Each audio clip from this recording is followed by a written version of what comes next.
Bismillahirrahmanirrahim. Assalamualaikum. Jangan lupa like, comment, and subscribe. Bye.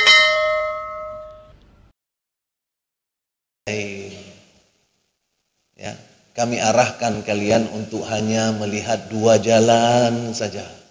Tidak banyak-banyak, dua jalan saja. Apa itu dua jalan? Satu jalan Allah, satu bukan. Jadi nggak usah cerita-cerita yang banyak-banyak. Satu jalan Allah, satu bukan. Enak sekali sebenarnya, cuman dua. Ya, cuman dua. Apa jalannya? Fa'alhamaha fujuraha wa taqwaha. Satu jalan kefujuran, satu jalan ketakwaan. Cuman masalah utamanya adalah ada banyak sekali orang kemudian nggak percaya bahwa jalannya cuman dua. Bahkan ada banyak sekali orang yang kemudian tidak percaya jalan mana yang harus dipilih kemudian untuk dia lewati dalam hidupnya. Itu sebabnya nanti pilihannya juga ada dua. Apa kata Allah? Faman syaa'a falyu'min wa man syaa'a falyakfur. Kalau kamu percaya silakan, enggak percaya juga silakan. Hari ini Bapak Ibu yang dirahmati Allah Subhanahu wa taala, hasil penelitian juga menyebutkan bahwa orang-orang yang percaya itu lebih mudah hidupnya. Kenapa? Karena pilihannya sederhana. Dia cuma pilihan dua saja. Itu pun sudah pilihannya dua, Allah kasih lagi cara untuk memilihnya. Allah kasih cara untuk memilihnya. Maka di dalam surat Al-A'la yang kita baca di awal tadi, setelah Allah mengatakan alladzi khalaqa fasawwa, dia Allah yang menciptakan, yang menyempurnakan. Walladzi qaddara, dia kemudian membatasi kita berbagai hal sehingga semua kita ada kekurangan. Kemudian kata Allah, fahada, dia kasih tahu mana jalan yang harus kita ambil dalam kehidupan. Jadi Allah sudah kasih tahu sebenarnya. Allah sudah kirim Al-Quran, Allah sudah kirim orang untuk mengingatkan. Masalah utamanya adalah kita tidak beriman. Masalah utamanya adalah kita tidak percaya dengan apa yang Allah sebutkan. Maka hari ini ada istilah anak-anak muda menyebutnya dengan overthinking. Apa itu overthinking? Overthinking itu adalah pikirannya over. Ya karena banyak pilihan juga tadi. Terlalu banyak informasi, bingung kita. Hari ini Bapak Ibu, fenomena itu sudah datang. Saya bilang ke mahasiswa saya malas-malas sekali. Kalau ada mahasiswa saya di sini, boleh tunjuk tangan. Ya. Tapi karena saya bilang malas, pasti nggak mau tunjuk tangan ya. Mahasiswa saya malas-malas sekali hari ini. Saya iri dengan mereka karena waktu saya jadi mahasiswa, fasilitas yang ada sekarang waktu itu nggak ada.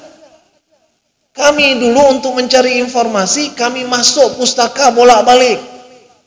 Cari buku, buka buku-buku tebal seperti ini hanya untuk mencari sesuatu yang kami mau tahu. Nggak dapat lagi, balik lagi besok. Ada teman saya waktu itu, saya nggak bilang siapa namanya, karena dia mencuri. Ya kan? Ada teman saya waktu itu, begitu dia dapat informasinya, ada 3 lembar informasi yang dia dapatkan di buku itu. Tapi bukunya ada buku besar yang tak boleh dipinjam dari perpustakaan. Di perpustakaan, apa namanya, kayak standar gitu ya. Besar dia bukunya, tidak boleh dipinjam dari perpustakaan karena buku itu hanya boleh dibaca, dicatat dan sebagainya. Dulu pun nggak ada HP untuk foto. Dulu kalau foto pakai tustel, itu pun ambil di depan Masjid Raya. Ya. Dulu, ya kan? Waktu kita kuliah. Biasa ada Pak Tar yang tukang foto. Jadi sidang jamaah yang dirahmati Allah Subhanahu wa taala, apa yang dilakukan oleh teman saya? Karena begitu dibawa ke depan penjaga pustaka, saya mau pinjam buku ini. Nggak bisa nak, nggak bisa dek, nggak bisa pinjam buku ini. Taruh balik di tempatnya. Buku ini hanya boleh kamu catat dan sebagainya. Dia HP nggak ada waktu itu untuk foto. Kalau sekarang kan bisa kita foto. Foto berapa halaman? Nggak ada. Tahu Bapak Ibu apa yang dilakukan? Disobek sama dia. 3 lembar. Disobek sama dia. Sobek. 3 lembar disobek. Masuk kantong, taruh buku balik situ. Sebegitu luar biasanya kami berjuang untuk dapat ilmu dulu. Haram-haram diterjang. Ya. Itu kan haram itu menyobek buku ya. disobek bukunya. Jadi sidang jamaah ternyata itu bukan satu-satunya orang yang sobek buku di pustaka. Karena kata orang pustaka, banyak kali buku pustaka sobek. Ya. Berarti kan rame. Atau si Gam tadi balik lagi untuk menyobek buku lain lagi, ya kan? Sobek semua. Itu zaman dulu Bapak Ibu. Zaman dulu. Jadi berharga sekali. Imam Bukhari, ya, yang mengumpulkan hadis itu beliau melakukan perjalanan, bertemu orang-orang untuk menjemput ilmu pengetahuan. Kenapa? Langka. Hari ini dalam detik ilmu pengetahuan bisa kita dapatkan, bisa kita akses di sini. Apa jadinya? Malas mereka. Kenapa malas? Banyak kali pilihan. Banyak sekali hal yang bisa kita akses dan bisa kita dapatkan. Karena pilihan banyak, jadinya nggak jadi beli. Itulah tadi. Maka anak-anak mahasiswa hari ini banyak sekali yang justru nggak belajar. Kenapa nggak belajar? Udah ada di HP. Gitu. Ya. Itu kalau dulu kita duduk di depan ketika kita ngajar, mahasiswa catat tuh, catat. Hari ini nggak ada yang pegang pulpen, Pak. Waktu kita jelaskan, ya, kita tulis di papan tulis. Setelah selesai papan tulis sudah penuh, mau kita hapus, bentar Pak. Udah Pak. Difoto papan tulis, difoto papan tulis. Yang lebih kacaunya lagi adalah ada yang lebih malas lagi belajar. Begitu kita masuk ke dalam kelas, baru assalamualaikum kita, udah dia datang ke depan, ditaruh HP di meja, direkam. Saking buoi, saking buoi. Padahal kalau dia rekam, justru dia rugi. Kenapa? Di situ dia harus hadir 2 jam, nanti dia harus dengar 2 jam lagi di rumah. Maka saya yakin di rumah dia nggak dengar. Di tempat tadi dia nggak dengar karena dia merasa sudah ada di rekaman. Di rumah dia juga nggak sempat dengar. Itu sebabnya dia nggak bisa main, nggak bisa ngerjain apa-apa kemudian. Apa penyebabnya Bapak Ibu? Too much information at once. Terlalu banyak pilihan, terlalu banyak informasi pada satu kejadian. Maka Allah sederhanakan itu untuk kita. Allah sederhanakan itu untuk kita supaya kita tidak terlalu tertarik seliuran. Allah hanya mengatakan, ya, hadza siratun alayya mustaqim. Ini jalanku yang lurus. Gak usah tertarik dengan jalan-jalan lain. Dan kapan Allah bilang itu? Ketika iblis berjanji di hadapan Allah bahwa iblis akan menghiasi jalan-jalan yang lain di dunia. Melenceng dari jalan yang benar yang sebenarnya harus kita pilih. Ketika Allah mengutuk iblis karena tidak mau patuh kepada Allah untuk sujud kepada Adam, apa yang terjadi? Iblis kemudian memohon kepada Allah. Qala rabbi fa'anzirni ila yaumi yub'atsun di surat Al-Hijr.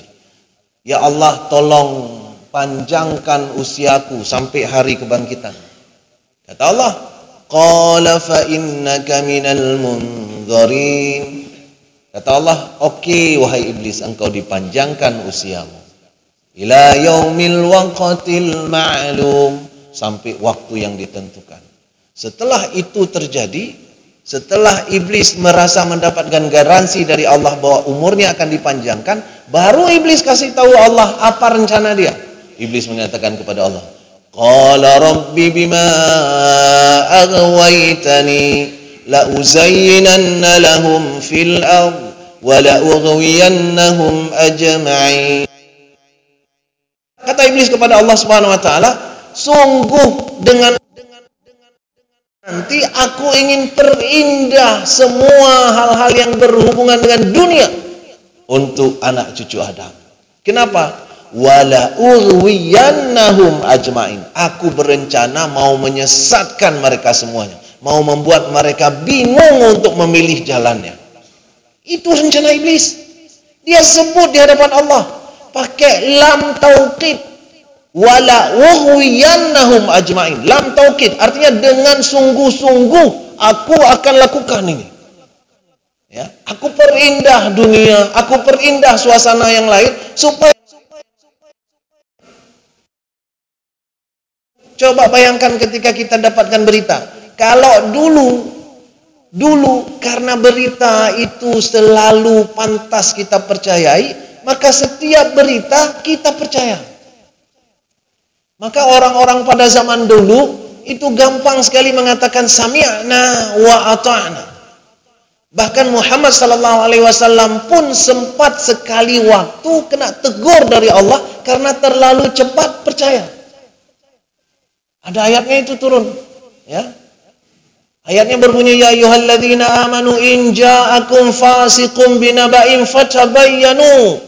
Kalau seandainya, hai orang-orang yang beriman, kalau seandainya ada orang fasik datang membawa berita, jangan cepat kali percaya. Tabayyun dulu. Tanya-tanya dulu, recheck dulu. Tapi pada zaman dulu orang memang gampang untuk percaya. Karena semua hal yang dibawa, ya, semua hal yang dibawa jarang ada kebohongan. Jarang ada kebohongan.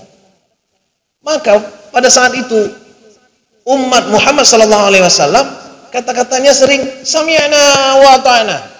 Apa yang kami dengar, kami patuhi, kami percaya. Kenapa? Karena waktu itu yang bohong masih jarang. Yang bohong masih jarang. Ya. Tapi hari ini hampir semua orang ada kebohongan. Kalau kita baca berita hari ini, maka semua berita itu kita akan baca, betul nggak nih? Ya. Mana ada? Ya. Setiap berita yang kita baca, kita akan berpikir mana ada. Ada video-video yang di-share. Kalau dulu kalau video di-share ada orang jatuh dari pohon kelapa, kita langsung, wah sayang sekali. Tapi kalau hari ini, mana ada, diedit tuh. Ya. Padahal benar kadang-kadang. Ada orang tenggelam, edit. Ada orang begitu, edit. Pada akhirnya apa yang terjadi? Kita tidak percaya semua berita. Ya. Maka Allah Subhanahu wa taala menyuruh kita supaya berada di jalan yang benar, yang sebenarnya jalan itu sudah digaransi oleh Allah Subhanahu wa taala. Dan iblis terus-menerus berusaha yang terlihat menarik untuk kita ikuti kemudian. Dan itulah bahayanya. Lalu apa kata Allah? Ketika iblis mengatakan wala ughwiyannahum ajma'in, aku ingin sesatkan mereka semuanya. Tapi iblis sendiri yang mengatakan illa ibadaka minhumul mukhlasin, kecuali hamba-hamba yang engkau pilih ya Allah, itu aku tidak mampu. Apa kata Allah kemudian? Ya. Illa ibadaka minhumul mukhlasin. Kata Allah, apa bunyi berikutnya? Ini yang kepada. Qala rabbi bima aghwaytani la uzayyinanna lahum fil ard wa la ughwiyannahum ajma'in illa ibadaka minhumul mukhlasin. Kata Allah kemudian, qala hadza siratun 'alayya mustaqim. Kata Allah kemudian, ini jalanku yang lurus satu-satunya. Yang lain, apapun yang kamu buat, itu aku anggap jalan kedua. Maka pilihannya cuma dua. Bukan jalan lurus. Nggak ada lagi pilihan jalan lurus, jalan ke kiri, jalan ke kanan, jalan belok sedikit. Nggak ada. Semua yang lain dianggap tidak lurus. Yang tidak lurus berarti tidak benar. Ya. Maka kata Allah, inna ibadi laysa laka on illa man ittaba'aka minal ghawi. Sesungguhnya hambaku, hai iblis, kamu tidak akan mampu untuk membuat mereka melenceng dari jalan lurus ini, kecuali memang mereka yang dengar dan mengikutimu. Mereka yang dengar dan mengikutimu. Dan itu sudah berhasil hari ini. Hari ini banyak sekali anak-anak muda kita terutama ikut iblis, ikut setan. Bahasanya pun ikut. Apa bahasanya? Follow. Tanya sama anak kita, siapa yang dia follow di Instagram? Siapa dia subscribe di YouTube? Siapa dia follow di TikTok dan sebagainya? Rata-rata di antara mereka yang di follow itu siapa, Bu? Contohnya? Jungkook. Ada yang tahu Jungkook kan? Saya pun baru baca tadi, saya hafal habis-habisan. Ya. Jungkook itu artis Korea. Ya. Jungkook yang di-follow, Cristiano Ronaldo yang di-follow. Cristiano Ronaldo itu yang follow dia sekarang ini 600 juta orang. Luar biasa. Itu maknanya apa?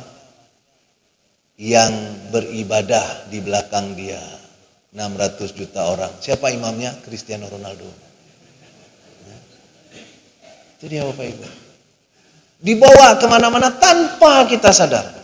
Saya Bapak Ibu, saya suka bola. Saya suka bola, tapi saya tidak follow satu pun pemain bola. Bahkan saya tidak follow Muhammad Salah. Meskipun dia benar. Lamine Yamal misalnya, pemain-pemain Islam. Ya, tidak follow. Kenapa? Karena yang kita follow harusnya yang membawa kebaikan. Jadi sidang jemaah yang dirahmati Allah Subhanahu wa taala, konteks ini menjadi penting. Dengan fokus pada pilihan yang sangat banyak. Fokus saja kepada pilihan cuma 2. Ini yang Allah restui, yang lain tidak, selesai. Ya. Ini yang Allah maui, yang lain tidak, selesai. Selalu saja 2. Lalu bagaimana kalau saya bingung?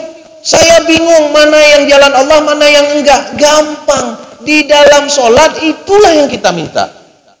Maka bahasanya di dalam sholat apa coba? Ihdinas siratal mustaqim. Ya Allah, tunjuki kami mana jalan yang engkau maksud.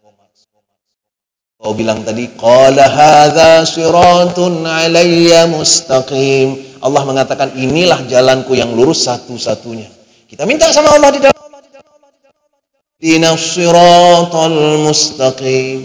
Ya Allah, tolong tunjuki kepadaku mana jalan yang lurus itu. Kata-kata ihdina, kata-kata tunjuk itu berarti jalannya sudah ada, tinggal ditunjuk sama Allah. Jadi Allah nggak ciptakan jalan baru, tapi jalan yang ada itu tinggal ditunjuk. Kata Allah nanti yang ini ikut. Cuma masalahnya adalah balik lagi ke yang tadi. Faman syaa'a falyu'min wa man syaa'a falyakfur. Ada yang setelah dikasih tahu percaya, ada yang enggak. Ya Allah, tunjuki kepada kami mana jalan yang lurus. Kata Allah nanti ini. Apa jawaban kita? Masa sih? Sehingga kita nggak ikut. Ya, kita nggak ikut. Udah tahu kita mana jalan yang lurus. Tapi kemudian kita berlogika. Kayaknya bukan. Kayaknya mungkin boleh begini. Mungkin Allah maksudnya begini. Jadi kita buat skenario-skenario supaya nafsu kita terakomodir. Nafsu kita terakomodir. Maka ada beberapa perempuan yang berjilbab, yang tidak berjilbab, ketika ditanya oleh wartawan, kenapa kamu tidak berjilbab? Jawabannya mengerikan. Salah satu jawaban yang luar biasa dari perempuan yang tidak berjilbab itu, yang tidak berhijab itu adalah jalan menuju Tuhan itu banyak. 5 tambah 5, 10. 2 tambah 8, 10 juga. 1 tambah 9, 10. Yang berhijab, mereka pakai 5 tambah 5. Saya pakai 2 tambah 8.